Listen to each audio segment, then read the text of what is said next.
வணக்கம். மீண்டும் ஒரு அறிவியல் தொடரிலே நாங்கள் உங்களை காண்பதில் மிகுந்த மகிழ்ச்சி அடைகின்றோம். இன்று நீங்கள் கேட்பது சைரஸ் அகதிகள் என்ற நாங்கள் முதல் கண்ட 4 பிரிவுகளையும் கொண்ட சுருக்கம். அதாவது சைரஸ் கிரகத்திலே இருந்து தமது உயிரை பாதுகாப்பதற்காக அங்கே இருந்து வெளிக்கிட்ட அகதிகளின் அந்த வரலாற்றை நாங்கள் பார்த்தோம். இது மனித வரலாற்றின் பூமியிலேயே வாழ்கின்ற மனிதருடைய வரலாற்றை கூறுகின்ற மிக முக்கியமான அம்சம் ஆரம்ப பகுதி. இது எம்மை சார்ந்தது. எமது ஆதிகால ஆரம்பகால வரலாற்றை கூறுகின்ற பகுதி என்ற காரணத்தினாலே இந்த 4 சிறு பகுதிகளையும் கொண்டு அதை சுருக்கி இந்த பதிவிலே தர வேண்டும் என்ற விருப்பத்திலே நான் இந்த பகுதியை தயாரித்திருக்கின்றேன். அது உங்களுக்கு வசதியாக இருக்கும் என்று நான் நம்புகிறேன். நான் முதல் பார்த்தது போல எமது பிரபஞ்சத்திலே இரண்டு பரம்பரை, அதாவது பரம்பரையான மக்கள் வாழ்கின்றார்கள்.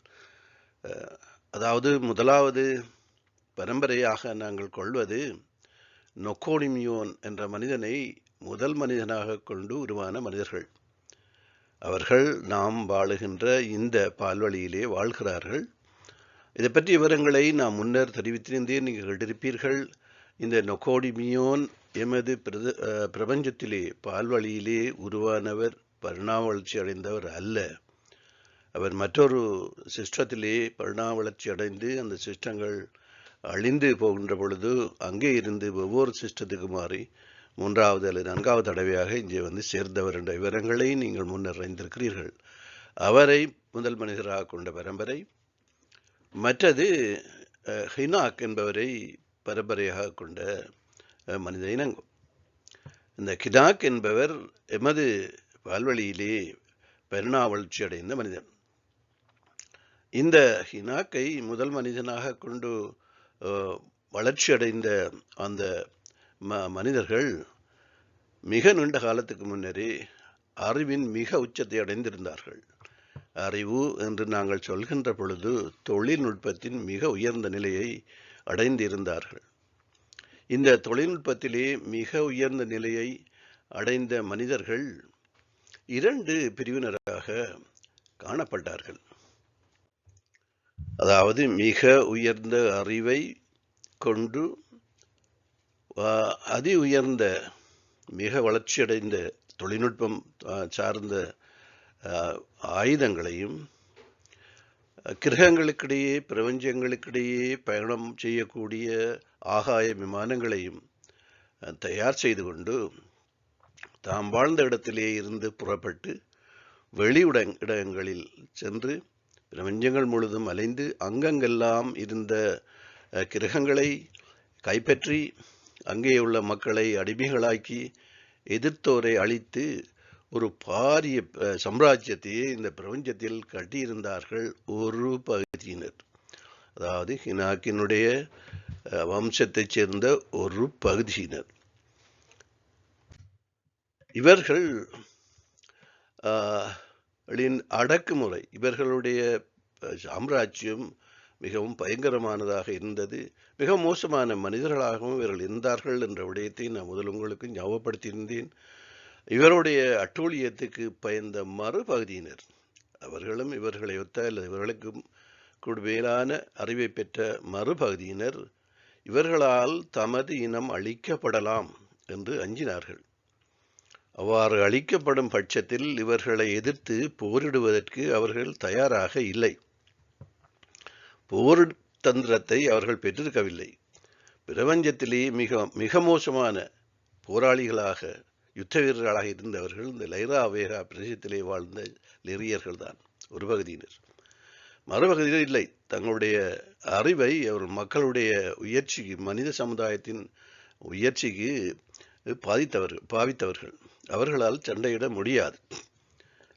ஆகவே தமது இனத்தை பாதுகாக்க வேண்டும் என்ற அந்த எதிர்பார்ப்பிலே ஒரு புதிய இனத்தை அவர்கள் ஆக்கினார்கள். அதாவது போர் வீரர்களை தாமாகவே செய்தார்கள் மனிதர்களை. என்று உங்களுக்கு தெரியும், எமது பூமியிலே மனிதர்களை ஆக்கிறார்கள், செய்கிறார்கள் யுத்தத்துக்காக. அதே மாதிரி அதையும் விட மிகவும் நேர்த்தியான மனிதர்களை அவர்கள் அப்படி செய்தார்கள். அது ஒரு புதிய இனம். அந்த மனிதர்களை அவர்கள் டிஎன்ஏயிலே, மரபணுவிலே, மரபு சார்ந்த விவரங்களை கொண்டிருக்கின்ற மரபணுவிலே மாற்றங்களை செய்து அந்த மனிதர்களை செய்தார்கள். அவர்கள் செய்த மாற்றங்கள் அவர்களுடைய அறிவை பெற்றுக்கொள்ளும் திறனை குறைத்து, சிந்திக்கும் திறத்தை மட்டுப்படுத்தி, ஆயுளை 100 வயதாக மனிதர்களுக்கு என்று நாங்கள் காண்கின்ற பிரபஞ்சங்களிலே காண்கின்ற மனித இனத்தினுடைய சாதாரண குறைந்த வயது 1000 ஆண்டுகள். அந்த 1000 ஆண்டுகளை 100 ஆண்டுகளாக குறைத்து, போர் வீரர்களுக்கு உள்ள தேவையான அந்த தன்மைகளை, போரிடும் தன்மைகளை மேலதிகமாக புகுத்தி அவர்களை இந்த மனிதர்கள் செய்தார்கள். இந்த மனிதர்கள் தாம் ஆக்கிய மனிதர்கள் கால ஓட்டத்திலே மிக அதிகமாகவே தம்மை தங்களை அதிகரித்து கொண்டு, தமது இனத்தை அதிகரித்து கொண்டு, எந்தவித கட்டுப்பாடுகளுக்கும் நியதிகளுக்கும் உட்படாது மிக மோசமாக நடந்து கொண்டதோடு பெரிய குற்றங்களை எல்லாம் அந்த பிரதேசத்திலே செய்து வந்தார்கள். இந்த நேரத்திலே இவர்களை ஆக்கிய அந்த மனிதர்கள் பார்த்தார்கள், இவர்கள் எம்மையும் கொண்டு விடுவார்கள் போல கிடக்குது. இவர்கள் நடந்து வர அந்த வழிமுறையை, அந்த முறையை பார்க்கின்ற பொழுது மிக மோசமான மனிதர்களாக இருக்கிறார்கள். இவர்கள் எம்மையும் எமது இனத்தையும் கொண்டுவிடக்கூடும் என்று ஒரு கட்டத்திலேயே அவர்கள் அஞ்சினார்கள்.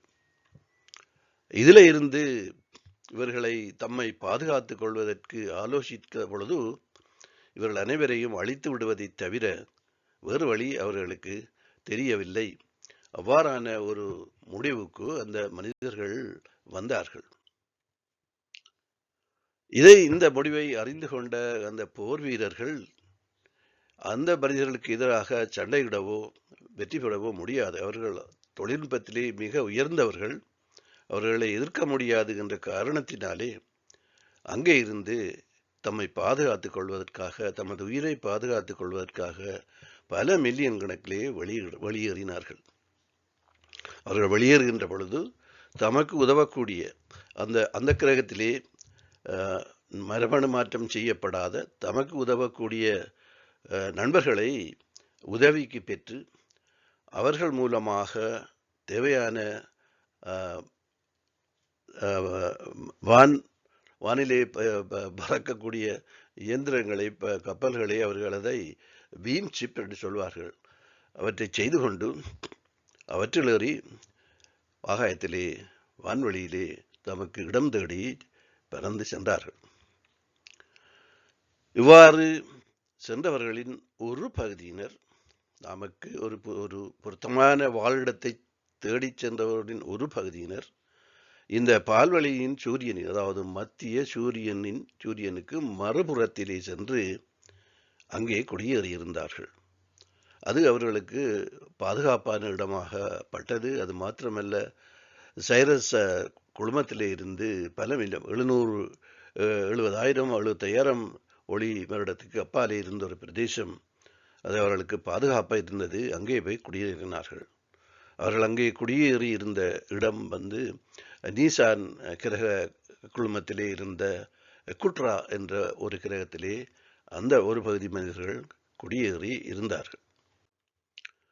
அவற்றுள் மறுபகுதியினர், இன்னும் ஒரு பகுதியினர் எமது சூரிய குடும்பத்தை நோக்கி பயணம் செய்து அப்போது மனிதர் வாழ்வதற்கு பொருத்தமாக இருந்த 2 கிரகங்களில் அவர்கள் குடியேறினார்கள். ஒரு கிரகம் செவ்வாய் என்று அழைக்கப்படுவது, மறு கிரகம் மெலோனா என்று அழைக்கப்பட்ட கிரகம். இந்த 2 கிரகத்திலும் அவர்கள் குடியேறி அந்த கிரகத்திலே மிக பாரிய கலை கலாச்சாரங்களை கட்டியெழுப்பியிருந்தார்கள். மெலோனாவிலே குடியேறி இருந்தோரும் அதேபடி பெரிய கலை கலாச்சாரங்களை அவர் கட்டி நல்லபடி வாழ்ந்தார்கள். இவ்வாறு வாழ்ந்த நேரத்திலே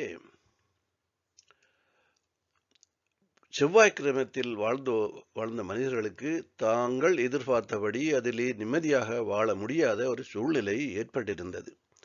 அதாவது உலா வரும் கிரகங்களும் எரி நட்சத்திரங்களும் ஏனைய நட்சத்திரங்களும் அங்கே விழுந்து உயிர் சேதங்களையும் பொருட்சேதங்களையும் ஏற்படுத்தியிருந்தது.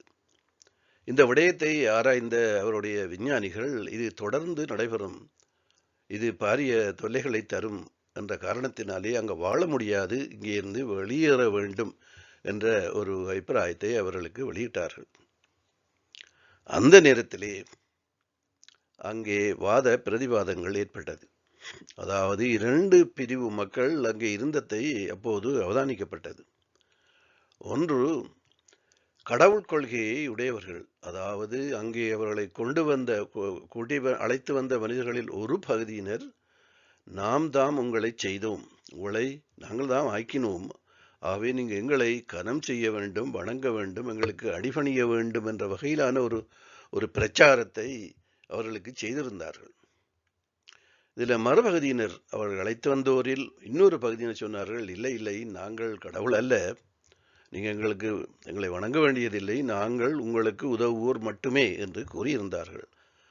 இங்கே பாருங்கள், இந்த இடத்திலே பிரபஞ்சம் முழுவதிலும் இல்லாத ஒன்று இங்கே உருவாகின்றது, கடவுள் கொள்கை. இந்த பிரதிவாதங்கள் எல்லாம் தணிந்து அமைதியடைந்த பின்னர் இதிலே ஒரு பகுதியினர் மெலோனா நோக்கி செல்வது என்றும் மறுபகுதியினர் பூமியை நோக்கி செல்வது என்றும் தீர்மானித்தார்கள். இந்த மெலோனா என்ற கிரகத்தை நோக்கி சென்ற குழுவுக்கு சென்டேகா என்ற ஒரு இஸ்விச்சும் அவனுடைய மனைவி அமலக்கா என்ற இஸ்ரிச்சும் தலைமை தாங்கினார்கள். பூமிக்கு வந்த மனிதர்களுக்கு 2 பேர் தலைமை தாங்கினார்கள். அவர்கள் சமோஸ் என்பவரும் பாசஸ் என்பவரும் இவர்கள் சகோதரர்கள். இவர்கள் பூமிக்கு அழைத்து வந்த மனிதர்களுக்கு தலைமை தாங்கி அவர்கள் அழைத்து வந்தார்கள். அங்கே வாழ்க்கை மெலோனாவிலே நன்றாக இருந்தது, ஆனால் பூமி அப்படி இருக்கவில்லை. அக்காலத்திலே பூமி மனிதர் வாழக்கூடிய சூழ்நிலையை கொண்டிருக்கவில்லை. ஆனாலும் அங்கே மனிதர்கள் வாழ்ந்தார்கள். அவர்கள் அந்த சைரஸ் கிரகத்திலே கலகம் செய்து குற்றச்செயல்களை செய்து குற்றவாளிகளாக கண்டு இங்கே பூமியிலே கொண்டு விடப்பட்டவர்கள். அவருடைய லீகல் சிஸ்டம், நான் உங்களுக்கு ஒரு கிரகத்திலே வாழ்கின்ற மனிதருடைய வாழ்க்கை முழுமையையும் பிறப்பு தொடக்கம் இறப்பு வரையும் எவ்வாறு வாழ்கிறார்கள், அவருடைய கொள்கைகள் என்ன, திட்டங்கள் என்ன, என்ன நம்பிக்கையுடையவர்களாக இருக்கிறார்களா இல்லையா, அவருடைய அரசியல் திட்டம் என்ன என்ற அனைத்து விடயங்களையும் நான் உங்களோடு பகிர்ந்து கொள்வேன். அப்போது நீங்கள் நன்றாகவே புரிந்து கொள்வீர்கள். அவருடைய லீகல் சிஸ்டம் வித்தியாசமானது. எமது பூமியில் இருப்பது போல் அல்ல. குற்றம் செய்தவரை அடைத்து வைத்து சாப்பாடு கொடுத்து திறந்து விட்டு அப்படியெல்லாம் அங்கே கிடையாது. அவர்களுக்கு ஒரே ஒரு முறைதான் உண்டு. குற்றம் செய்தவரை தங்களுடைய கிரகத்திலே இருந்து பிரித்து வைத்தல், அதாவது தங்களுடைய மக்களிலே இருந்து அகற்றி வைத்தல். அதுக்கென்று தமக்கு தனித்தனியான வெவ்வேறு கிரகங்களை மிக தூர இடத்திலே அவர் வைத்திருக்கிறார்கள். அந்த இடத்திலே அவர்களை கொண்டு விட்டு வருவார்கள். சாப்பாடு கொடுப்பது, அடைத்து வைப்பது, துறந்துக்கலாம், அதெல்லாம் அங்கே கிடையாது. அது வித்தியாசமான சிஸ்டம். அதை நான் உங்களுக்கு விளங்கும் பொழுது நீங்கள் அதை புரிந்து கொள்வீர்கள். அவ்வாறான மனிதர்கள் இந்த பூமியிலே வாழ்ந்தார்கள்.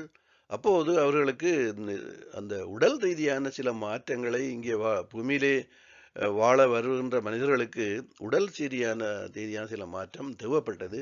அதை அந்த அந்த விஞ்ஞானிகள் அவர்களுக்கு செய்து கொடுத்தார்கள். இந்த நேரத்திலே மெலோனாவுக்கு சென்ற மனிதர்கள் கால ஓட்டத்திலே தமது இனத்தை 470 மில்லியன்களாக பெருக்கியிருந்தார்கள். சிறப்பான வாழ்க்கையாக இருந்தது. இந்த சந்தர்ப்பத்திலே அங்கே உலா வந்த மற்றும் ஒரு கிரகம். அந்த கிரகம் பற்றி நான் உங்களோடு மிக நீண்ட காணொளிகளை தயாரிக்க வேண்டியிருக்கின்றது. கட்டாயமான ஒரு விஷயம். நீங்கள் எல்லோரும் அறிந்திருக்க வேண்டிய விஷயம். பூமியிலே நடந்த அனைத்து அழிவுகளுக்கும் காரணமாக இருந்த அந்த கிரகம் இதுவரை எமது விஞ்ஞானிகளாலே அதை அடையாளம் காண முடியவில்லை, பெயரிடவும் முடியவில்லை. அது பற்றிய முழு விவரங்களை நான் உங்களோடு பகிர்ந்து கொள்வேன். அது ஹிஸ்டரியை பொறுத்தவரையிலே மிகவும் உதவியான ஒன்றாக இருக்கும். நாங்கள் சொல்கின்ற அந்த குமரிக்கண்டம் அழிந்ததற்கும் காரணம் அதுதான், அந்த கிரகம்தான். 3 முறை குமரிக்கண்டம் அழிந்த விடயங்கள் அந்த கிரகத்திலே தங்கியிருக்கிறது. அந்த விஷயத்தில் அவங்களோடு பகிர்ந்து கொள்வேன். அப்போது நீங்கள் எப்பொழுது அந்த முதலாவது தமிழ்ச்சங்கம், 2வது தமிழ்ச்சங்கம், 3வது தமிழ்ச்சங்கம் இருந்தது என்ற விடயங்களை, எப்போது எந்த ஆண்டிலே அந்த மகாபாரதம் நடந்த என்ற விடயங்களை கூட தீர்மானிக்கக்கூடிய தரவுகள் அங்கே உண்டு. அதனால் அப்பொழுது நீங்கள் அதை காணலாம். அந்த கிரகம் இந்த மெலோனாவை அண்மித்து வந்த பொழுது இந்த மெலோனாவை அதனுடைய சுழல் பாதையிலிருந்து தூக்கி வீசிவிட்டது. அது சுழல் பாதையிலே இருந்து தூக்கி வீசியதும் அங்கே வாழ்ந்த 470 மில்லியன் மக்களிலும் ஏறத்தாழ 459 மில்லியன் மக்கள் அழிந்து போனார்கள். மிகுதியாக இருந்த 11 மில்லியன் மக்களும் கால ஓட்டத்திலே தம்மை சமாளித்துக் கொண்டு தயார் செய்து கொண்டு மீண்டும் 52 மில்லியன் மனிதர்களாக அங்கே வாழ்ந்த காலத்திலே அங்கு சென்ற வாழ்ந்த மக்களில் இரு பகுதியினர், முதல் நாங்கள் கண்டோம் இந்த 2 பகுதி என்ன மாதிரி என்று சொல்லி, அந்த இரு பகுதியினரும் ஆட்சியை கைப்பற்றுகின்ற அந்த ஆசையிலே சண்டையிடத் தொடங்கினார்கள். இந்த சண்டை மிக பெரிதாக வளர்ந்து இதை யாருமே அந்த நேரத்திலே தலையிடவில்லை. பிளிச்சாரன், பெடரோஷன் தலையிட்டிருக்கலாம், நிறுத்தி இருக்கலாம். அது யாருமே அதை பற்றி கவனிக்கவில்லை. அதுக்கு நியாயமான காரணங்கள் இருக்கலாம். ஏன் அவர்களை தடுக்கவில்லை என்பது நமக்கு சரியா தெரியாது. ஆனாலும் யாரும் அவரை தடுக்கவில்லை. இறுதியாக அந்த சண்டையிட்ட மனிதர்களில் ஒரு பகுதியினர் அங்கே காணப்பட்ட ஒரு எரிமலைக்குள்ளே கடல் நீரை நிரப்பி அந்த கிரகத்தை சிதறடிக்க செய்தார்கள். கடல் நீர் அந்த சேம்பருக்குள்ளே நிரம்பியதும் அது வெடித்து சிதறியது, துண்டு துண்டாக சிதறி போய்விட்டது. அந்த மெலோனாதான் நாங்கள் இன்று காணுகின்ற குறுங்கிரக பட்டை, ஆஸ்ட்ராய்ட் பெல்ட் என்று சொல்வார்கள், காணப்படுவதுதான். மனித அக்கிரமத்தின் அதி உயர்ந்த ஒரு சிறப்பான ஒரு எக்ஸாம்பிளாக அது காணப்படுகிறது. இவ்வளவு தூரம் மனிதர்களுடைய அக்கிரமம் செல்லும் என்றதை அது எப்பொழுதும் மனிதர்களுக்கு ஞாபகப்படுத்துகின்ற விடயமாக இருக்கின்றது. இது யாருக்குமே தெரியாது. இதுதான் உண்மையான விடயங்கள். அந்த மெலோனாவை தகர்த்து எறிந்தவர்கள் எமது முன்னோர்கள், அதாவது பூமியிலே வாழ்கின்ற அகதிகளாக சைரஸ் கிரகத்திலே இருந்து புறப்பட்டு தமது உயிரை, நாங்கள் எல்லாம் இலங்கையிலே தமது உயிரை காப்பாற்றுவதற்காக எவ்வாறு ஓடி வந்தோமோ அது மாதிரியானது தான், கிட்டத்தட்ட அது மாதிரியாத்தான் நிகழ்வுதான். தமது உயிரை பாதுகாக்க வேண்டும் என்பதற்காக அதற்கு அஞ்சி நம்முடைய வெளியே ஏறி அங்கே இருந்து சைரஸ் கிரக குழுமத்திலே இருந்து வெளியேறி வந்த மனிதர்கள், யுத்த வீரர்கள், இன்றும் யுத்தம்தான் செய்து கொண்டு இருக்கிறார்கள். நீங்கள் அமெரிக்காவை பாருங்கள், சண்டை தான் பிடிக்கிறாங்க, வேறு ஒன்றுமே இல்லை. எப்பொழுதும் யாரோடையாவது சண்டை பிடிச்சு கொண்டே இருக்கிறாரு. அதே பரம்பரை தான், ஒரு நாளும் அது மாறமாட்டாது. இது மிக நீண்ட காலம் செல்லும். பரிணாம வளர்ச்சியிலே மாற்றங்கள் ஏற்பட்டு இவர்கள் தங்களுடைய போக்கை மாற்றிக்கொள்வதற்கு மிக நீண்ட காலம் செல்லும். மனிதரோடு அன்பாகவும் பண்பாகவும் பழகுவதற்கும், எல்லோரும் நண்பர்களாக கொள்வதற்கும், யாதும் ஊரே யாவரும் கேளில் என்று மிக நீண்ட காலத்துக்கு முன்னே சொல்லி போனார்கள். இவர்கள் அப்படி எல்லாமே கிட்ட ஒன்றும் கிடையாது.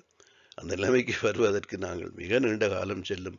அப்போதுதான் நாங்கள் அனைவரும் அன்போடும் பண்போடும் எல்லோரோடும் பழகின்ற ஒரு மனநிலையை பெற்றிருப்போம். இப்போ நாங்கள் அப்படியெல்லாம் முடியாது. ஏதோ செய்கிறார்கள். எதையாவது ஒரு டெக்னாலஜி ஒன்று அறிமுகப்படுத்தப்பட்டால் உடனே அதை தங்களுடைய யுத்தத்துக்காக பரிச்சய வச்சுள்ளார்கள்.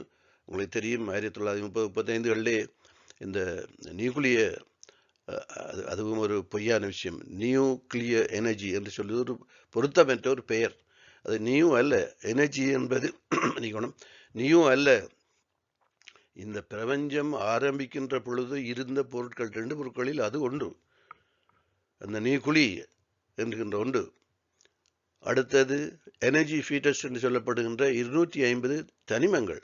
இந்த 2 தான் ஆரம்பத்திலே முட்டை வடிவிலே அங்கே இருந்து நாங்கள் சொல்லுவோம், விஞ்ஞானிகள் சொல்வார்கள், முட்டை வடிவத்திலே இருந்து வெடித்து சிதறிய பொருட்கள் 2. அதில் ஒன்றுதான் அந்த எனர்ஜி நியூக்ளி. அது நியூ அல்ல. அது ஒரு பொருத்தமற்ற பெயர் இவர்கள் வைத்திருக்கிறார்கள், nuclear energy. No, it's not. அந்த நியூக்ளியர் எனர்ஜிக்கு, அந்த நியூக்ளி என்பதற்கு 7 படிநிலைகள் உண்டு. அதிலே அந்த 30-35ஆம் ஆண்டுகளிலே 2 படியைத்தான் அறிந்திருந்தார்கள். 6வது 7வது படியை மட்டும். அதை தமக்கு சாதகமாக பாவித்து அணுக்குண்டுகளை செய்து ஒன்றும் அறியாத அப்பாவி மக்களுடைய தலையிலே ஜப்பானிலே போட்டு மில்லியன் கணக்கிலே கொலை செய்தார்கள், படுகொலை செய்தார்கள் இந்த அமெரிக்கர்கள். இது மிக மோசமான மனித நடத்தையின் மனித குற்றமாக நான் கருதுகிறேன். அப்படித்தான் செய்தார்கள். நீங்கள் யுத்தம் செய்வதாக இருந்தால் உங்களுக்கு எதிராக யார் ஆயுதம் ஏந்தி யுத்தம் செய்கிறார்களோ அவரை நீங்கள் எதிர்த்து யுத்தம் செய்யலாம். அதை விட்டுட்டு ஒன்றுமே தெரியாத அப்பாவி மக்களுக்கு மேலே அணுகுண்டை போட்டு அவர்களை கொலை செய்வது என்பது ஒருதராலையும் மன்னிக்க முடியாத குற்றம் இந்த அமெரிக்கா செய்து கொண்டே இருக்கு. இனிமேல் தொடர்ந்து செய்வார்கள். இவர்களை நிப்பாட்ட முடியாது. அவ்வாறான மிக ஓமங்கஸ் இவர்களோட ஒன்றும் செய்ய இயலாது.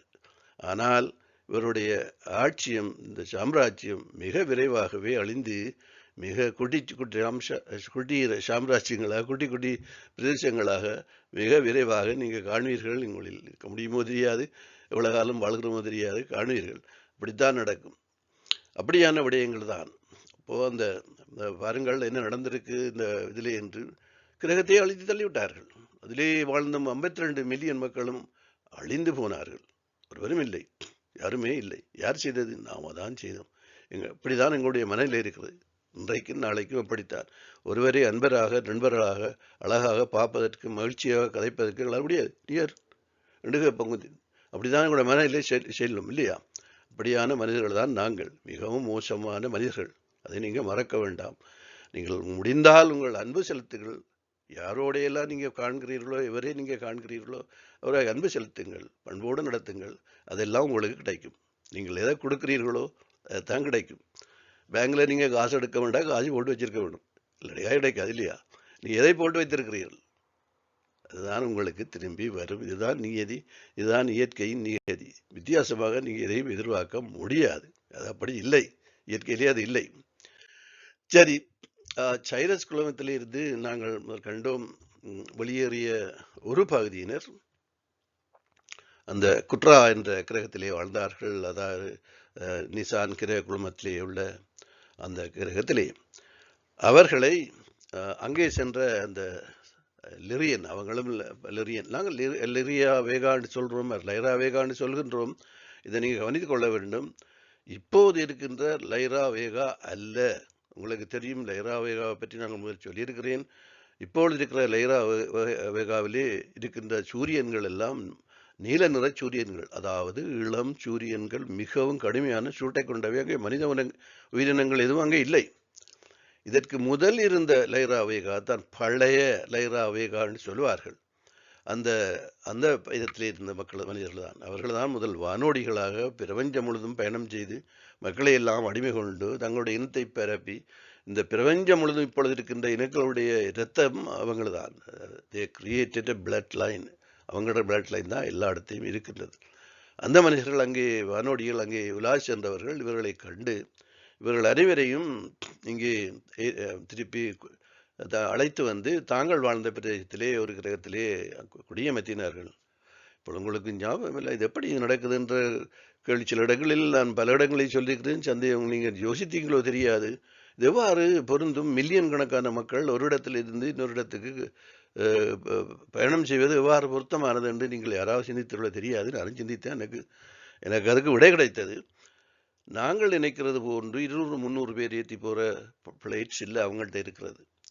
அவங்கள்ட்ட இருக்கிற பீம் சிப்ஸ்கள் வந்து பல ஆயிரம் பேர்களை ஏற்றி ஒரு இடத்துலேருந்து இன்னொரு இடத்துல ஏற்றி இறக்கின்ற தன்மையை கொண்டவை, அவ்வளோ பெரியவை. ஒரு சந்தர்ப்பத்திலே விலிமாய கேட்குறார், இந்த பெட்ராவினுடைய அந்த பிளைட்டை பற்றி, அந்த கப்பல் ஒன்று இருக்கிறத பற்றி தனக்கு சொல்லும்படி அவர் சொல்கிறார். இந்த இந்த அந்த அந்த எங்கே வைத்திருக்கிறாங்கன்னு என்னோட எனக்கு தெரியாது. அந்த ஃப்ளைட்டை அந்த பீம் சிப் அங்கே நிற்கிறத சொல்கிறார். இந்த பீம் சிப்பிலே 141,000 மனிதர்கள் இருக்கிறார்கள் உள்ளே என்று சொல்கிறார். 141,000 மனிதர்கள், யுத்த வீரர்கள். அது அவர்களாம் அந்த பிளிஜாரன் பெடரேஷன் தான் இந்த எங்களுக்கு அறிவு புகட்டுகின்ற இந்த தொழிலுக்கு வர்றவர்களுக்கு பாதுகாப்பு வழங்குவது. அது மாத்திரமல்ல, அந்த பெரா என்பவர் முதல்ல நான் சொல்லியிருக்கிறேன், பிளிஜாரன் பெடரேஷனுடைய விமானங்களின் ஒரு கமாண்டர் அவர் ஒரு பகுதிக்கு. இங்கே வருகின்ற போகின்றவர்களை அவதானிப்பதும் அவர்களுக்கு பாதுகாப்பு வழங்குவதும் யார் வாரார் யார் போகிறார் என்ற விஷயங்களை அவதானிப்பதும் தான் எல்லாம் அவங்களுடைய வேலை, அந்த பெட்ராவுடைய வேலை. அந்த 141,000 பேருக்கும் வெளியிலே இருந்து எதுவுமே கிடைப்பது இல்லை. அனைத்துமே உள்ளே ஆக்கப்படுகின்றது முழுதும், என்னென்ன தேவையோ முழுதும். அவர் நிரந்தரமாக அந்த கப்பலுக்குள்ளாக ஆள்கிறார்கள். நீங்கள் இமேஜின் எவ்வளவு 140,000 பேரை வச்சுக்கொண்டு ஒரு கப்பலுக்குள்ளே இருக்கிறார் அப்படி கொள்வார். எங்களால் எங்களோட மூளைக்கு அது பூரா அந்த எங்களோட மொலக்யூலர் ஸ்ட்ரக்சர் அதெல்லாம் புரிஞ்சு கொள்ள மாட்டேது. என்ன அது அப்படி இப்படின்னு ஒன்றும் விளங்கல்ல, என்னவோ பொய்யா உளர்றான்ற மாதிரியில் தான் சொல்லுவோம். அப்படி தான் எங்களோட மூளை சொல்லணும் இல்லையா? அப்படியான ஃப்ளைட்ஸ் தான் அவங்க வைத்திருக்கிறார்கள். அங்கே உள்ள மக்கள் பல பில்லியன் பேரை எடுத்து வந்து தாங்கள் வாழ்ந்த ஒரு பிரதேசத்திலே உள்ள ஒரு கிரகத்திலே அவர்களை குடியமர்த்தினார்கள். அந்த கிரகத்தினுடைய பெயரும் லைரா என்று அவர்கள் வைத்து கொண்டார்கள். அங்கே இருந்து இங்கே வந்து குடியேறிய மக்கள் இந்த அவ்வாறு அங்கே இருந்து வந்து அந்த லைரா வேகான்னு சொல்லும் பொழுது பழைய லைரா வேகான்றதை நீங்கள் ஞாபகத்தில் வைத்துக் கொள்ள வேண்டும். என்னடா புதிய லைரா வேகா பற்றி அவங்களுக்கு விளக்கம் சொல்லியிருக்கிறேன். தங்களுடைய இனத்தை வழக்கம் போல அவர்கள் ஒன்றுக்கும் கட்டுப்பட மாட்டார்கள். இந்த யுத்த வீரர்கள் இல்லையா, மிக அளவுக்கு அதிகமாகவே பெருக்கி இருக்கு விட்டார். அதில் அங்கே குடியேற தொடர்ந்தும் வசிக்க முடியாமல் போய்விட்டது. நாங்கள் செய்த மாதிரி பூமியிலே எங்கள் பூமியிலேயே பாருங்கள், கிடைக்கின்ற ரிசோர்ஸஸுக்கு பொருத்தமாக வாழக்கூடிய மனித தொகை 529 மில்லியன், 529 மில்லியன் பீப்புள். இப்போ எவ்வளோ இருக்கிறோம்? சரியாக 2 மடங்கு கூட, அதை விட 2 மடங்கு.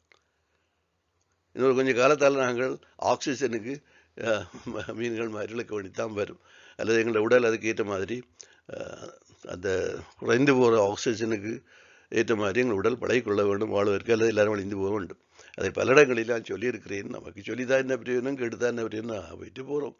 இதான் விஷயம். நான் உண்மைகளை நீங்கள் புரிந்து கொள்கிறீர்கள், இதுதான் நடக்கும் என்று சொல்லி அந்த மனிதர்கள் தம்முடைய இனத்தை மிக மோசமாக பெருக்கி அது ஓவர் பாப்புலேஷன் ஆன உடனே அங்கே வாழ முடியாது என்று அங்கே இருந்து புறப்பட்டு நேரடியாக நாங்கள் வாழ்கின்ற இந்த பூமியிலே உள்ள பூமிக்கு வந்து சேர்ந்தார்கள். இரண்டு அப்பொழுது அவர்களுக்கு தெரியும் இங்கே பூமியிலேயே மனிதர்கள் இருக்கிறார்கள் என்ற விடயமெல்லாம் அவர்களுக்கு அப்போது தெரியும்.